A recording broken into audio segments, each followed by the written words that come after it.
శని దోషం ఉన్నవాళ్ళు ఏం చెయ్యాలి? శని అనగానే చాలామందికి భయం కలుగుతుంది. ఎందుకు అంటే శనిగ్రహం మన జీవితంలో శిక్షించే గ్రహంగా పేరుంది. కానీ నిజానికి శని అంటే శిక్షించడమే కాదు, న్యాయం చేయటం కూడా. మంచి వాళ్లకు మంచి ఫలితాలు, చెడు చేసిన వాళ్లకు తప్పకుండా శిక్ష. అదే శని యొక్క ధర్మం. శని దోషం అంటే ఏమిటి? మీ జాతకంలో శనిగ్రహం దుష్ట స్థితిలో అనగా శని అనుకూలంగా కాకుండా కష్టాలను కలిగించే రీతిలో ఉన్నప్పుడు, లేదా ఏకకాలంలో కొన్ని రాశులపై ప్రభావం చూపినప్పుడు శని దశ, ఏలినాటి శని, అష్టమ శని లాంటి దోషాలు ఏర్పడతాయి.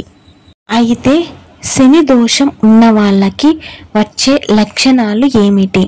అనేక రకాల కోర్టు కేసులు, ఆర్థిక ఇబ్బందులు ఎదురవుతాయి. అనారోగ్యానికి సంబంధించిన సమస్యలు మరియు మానసిక ఒత్తిడి ఎక్కువవుతాయి.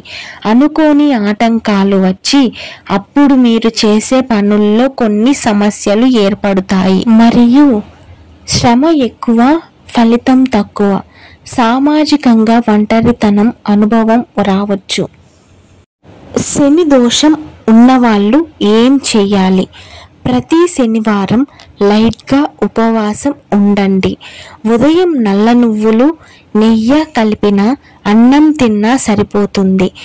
శనికి చాలా ఇష్టమైన నల్ల నువ్వులు, నెయ్యి, నల్ల వస్త్రాలు, లోహాలు వంటివి శనివారం పేదవాళ్ళకి దానం చేయటం చాలా మంచిది. శని భయాన్ని పోగొట్టే శక్తి ఉన్నది హనుమంతుడు. ప్రతి మంగళవారం లేదా శనివారం హనుమాన్ మందిరానికి వెళ్ళండి. హనుమాన్ చాలీసా చదవండి. మరియు ప్రతిరోజు లేదా శనివారం ఈ మంత్రాన్ని జపించండి. ఇది శని గ్రహాన్ని శాంతపరిచే శక్తివంతమైన మంత్రం. కొన్ని ప్రాంతాలలో శనివారం నల్లగుడ్డను తలపై 3 సార్లు తిప్పి పేదవాళ్లకు ఇవ్వటం ఒక ఆచారం. ఇది శని దోషాన్ని తగ్గిస్తుందన్న నమ్మకం. శనివారం రోజున శనీశ్వర దేవాలయంలో నువ్వుల నూనె దీపం వెలిగించడం చాలా శుభప్రదం. చివరిగా, శని అంటే భయం కాదు, మార్గదర్శకుడు.